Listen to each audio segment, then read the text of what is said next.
des autres. Bon allez, on s'éloigne pas trop du tennis. Pas trop du tennis, Rodolphe. Enfin, c'est un tennis qui vous plaît, ça. On peut pas faire sortir la balle du terrain parce qu'il n'y a pas de limite, voilà, il n'y a pas de faute. On peut faire rebondir la balle autant de fois qu'on veut. Enfin, c'est du tennis pour Rodolphe. Sport Business Club. Rodolphe se démarque. Et ce tennis pour Rodolphe, c'est le paddle tennis. Exactement, le paddle tennis, oui. Cette semaine pour Roland Garros, on s'est intéressé à ce sport tout à fait incroyable. Alors c'est simple, c'est un mélange de tennis et de squash. Alors il faut imaginer un terrain de tennis qui est 3 fois plus petit, en gros c'est à peu près ça, et sur lequel il y a des parois en verre, et donc du coup la balle peut rebondir, ce qui évite de faire sortir la balle et qui donne beaucoup de dynamisme à ce sport qui est extrêmement physique. Et ce qui est assez marrant, c'est l'histoire en fait. Comment est né le paddle tennis? En fait, c'est un Mexicain qui l'a inventé dans les années 70. C'était sur une planche et sur la Mais mer. pas du tout, Bruno. Vous allez voir comment ça fonctionne. Pareil, en Exactement. Plus, le paddle. Vous allez voir comment ça fonctionne. Et en fait, il joue au tennis avec sa femme. Le terrain de tennis n'était pas trop loin de la maison. Et la puissance faisait en sorte que sa femme dit, écoute, je préfère attendre que la balle rebondisse sur le mur de la maison pour la jouer parce que ça va moins vite.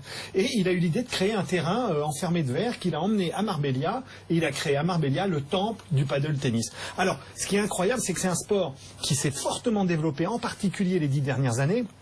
Et je vais vous dire que même en Espagne, sachez qu'il y a plus de pratiquants de paddle tennis que de tennis tout court. Il y a 5 millions de pratiquants en Espagne. Et je vais vous dire qu'en France, ça se développe, particulièrement la partie sud de la France. Et je veux vous parler du World Paddle Tour, qui est rien d'autre que le grand chelem du paddle tennis. Et à l'intérieur de ce grand chelem, je veux vous parler des sœurs Williams du paddle tennis, qui sont Maria Rosé et Maria Pilar Sanchez Aleyeto, dit Majo et Mapi, qui ont sur les 10 dernières participations à ce World Paddle Tour gagné 7 matchs déjà. Ce sont des phénomènes dans le paddle tennis. Bon, j'imagine que faire toutes ces statistiques avec du paddle tennis, ce serait plus compliqué, non, pour IBM.